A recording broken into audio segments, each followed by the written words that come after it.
Hi, welcome to the C# programming tutorial. That's us just covered the C# arrays from single dimension, multi-dimension and jagged arrays, and now we're going to look at classes. And so we're going to create different files, and there's going to be different classes within these files. Then we're going to make objects of these classes to create an instance, and we'll be able to run it from main. And so the first thing we're going to do is create a class in Visual C#, go to projects, the class, and because it's console, just go class, and then we give it a name. It starts off with a name already, class, starts off with a name already, class 1, but what we're going to do is we're going to call first a class, and go class. A class always starts with a capital letter. Okay, and add, and that's us got it's already made for us. And what we're going to do is go to projects, create another one, add class. We're going to do this 3 times.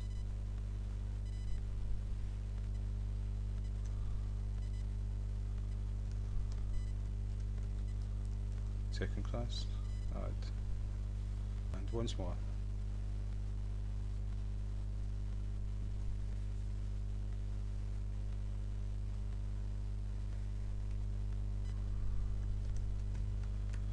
Third class.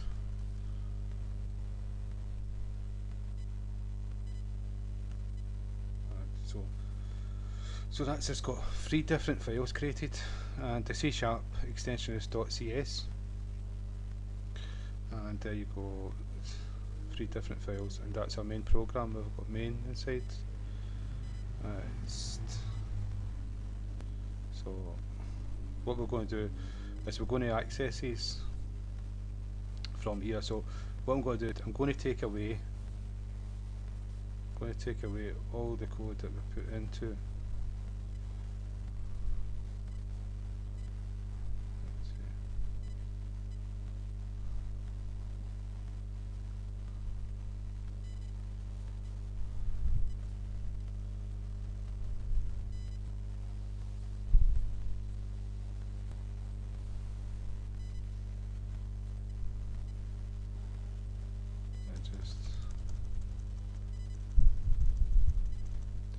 So that's the application, console application 1. We could have named it what we wanted.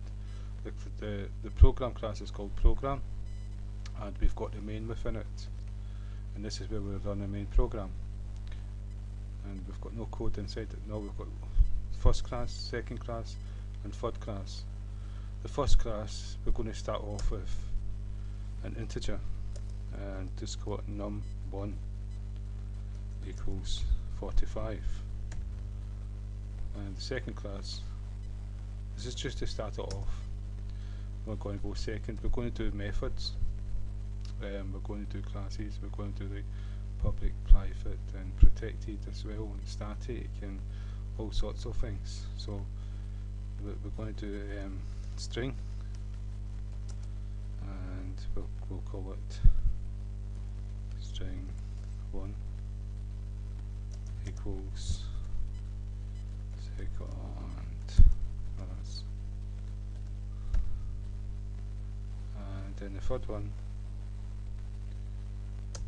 we're going to do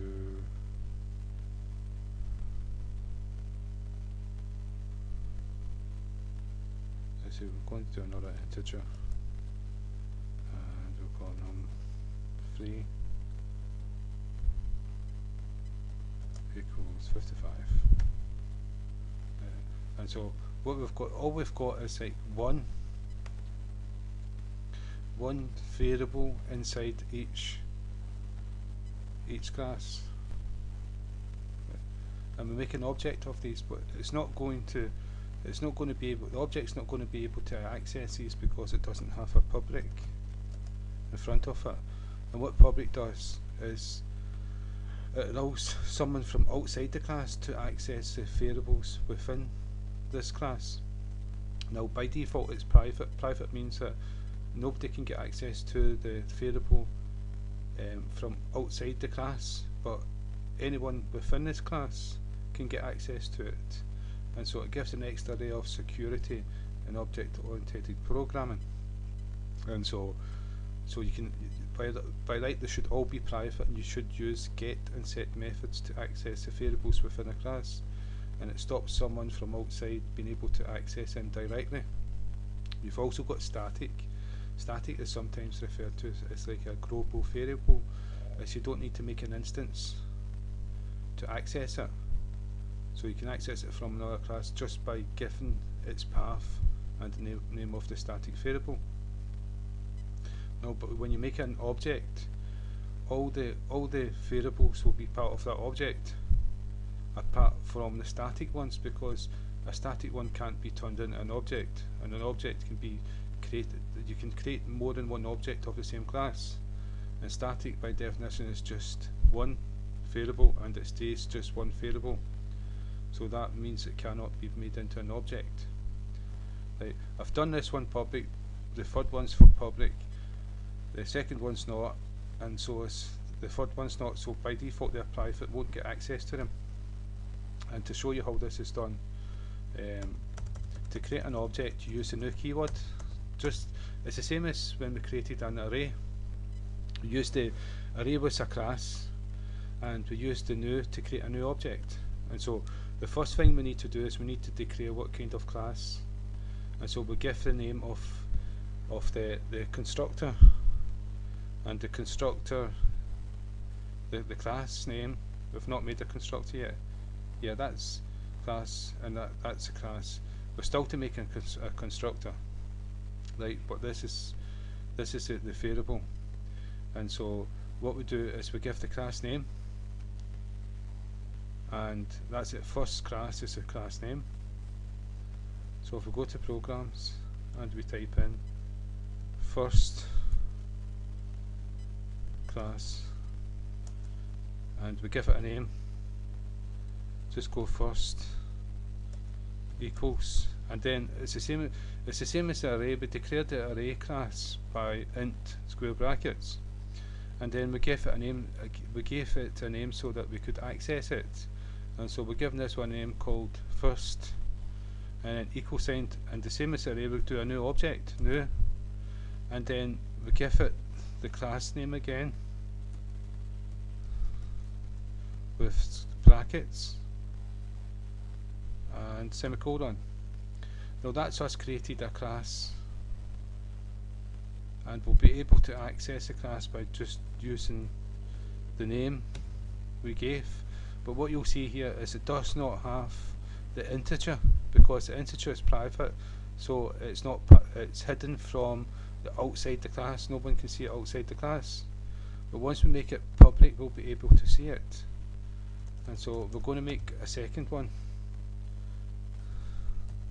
Second class, and we'll call it sec equals. We'll call it second. So by default the class is a capital letter, and when you make an object of it, by default it's a lower class letter,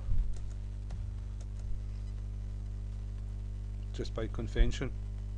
Then it's a new keyword, then it's second class brackets semicolon. We've made a second one, and if we go second dot operator, gives you access to the class, and so if there's a method inside there or a variable, you'll give the name to access it, dot, and the name of the variable you want to access or the method you want to access. So the dot operator is the operator to give you to access the variables and the object, the methods in the class. Okay, so you can see the string is not visible there because it's by default it's private. So we'll do the third one, and what we'll see is because we made it public, we will have access to it. So we'll call this third equals new third class semicolon. Now we've made, that's 3 objects we've made of these 3 different classes, and if we do third dot, you can see that we've got access to the integer number 3 because we made it public. And if we go back here, we'll see that we've made it public, and that's what gave us access. And so I'm going to take away the public to show you that it disappears and we no longer have access to it. By default, when there's nothing there, it's private by default for protection. I'm just going to type private in, and now if we go back here and we type third dot, we don't have, it's not visible anymore, we don't have access to it. So this is what the public and the private and the protected is for. It's an element of security for your code. So if we make it public again and go back to the program, third dot, and there, hey presto, it's appeared like magic and we've got access to it. And what we can do is we can print it out to screen just to show that we've got access to it. Dot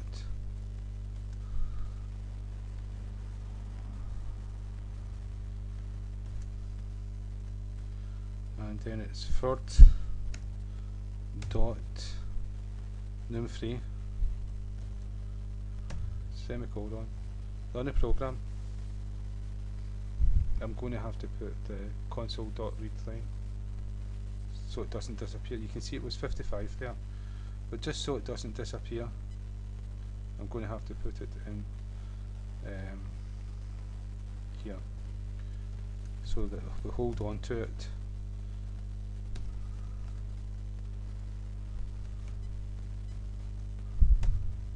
Run the program and it's going to stay there so we can see the 55. Number 55 is from that variable, and so what I'm going to do is I'm going to go back to it. I'm going to change the file to 65 just to show it is, just to show that it is one we're accessing. 65. And if we go to the second string, the second class, and we put public, it's a small p, it's not a capital P. Put public. Now we've got access. Now we have access to, this is a capital S as well. No, it's as small as what we want to go. It's not getting used yet, that's what it's telling you. So now we've got access to it. So if we go back to programs and we change this to second, dot, now you can see we've got access to this string variable.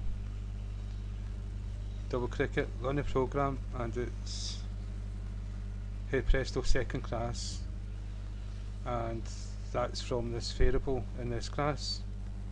And third one, so if we make this first one public,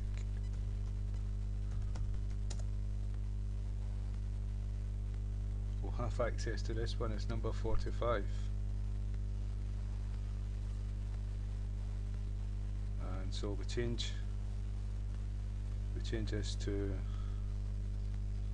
its first one here, first dot, and you can see that we've now got access to num1, and it's number 45. So if we run the program, it's number 45. So this way that we've created 3 classes and we've accessed 3 different variables in each one. And so what we've noticed is that you have public and private plus protected, and what that means is that you can determine what is visible from outside your class and accessible and what is not, and so there's an element of security. And the correct way to program is to make everything private, and that's the default. And so, and if you want to change a variable within a class, there'll be a method to set that method. And if you want to get a value of a variable from a class, there'll be a method that will get that variable value and pass it to you in the main program. And that's an element of security, so you make everything private but you can still get access and change them. And so, and it's the same with methods. You have public, protected and private methods. Now there's a difference between protected and private and public.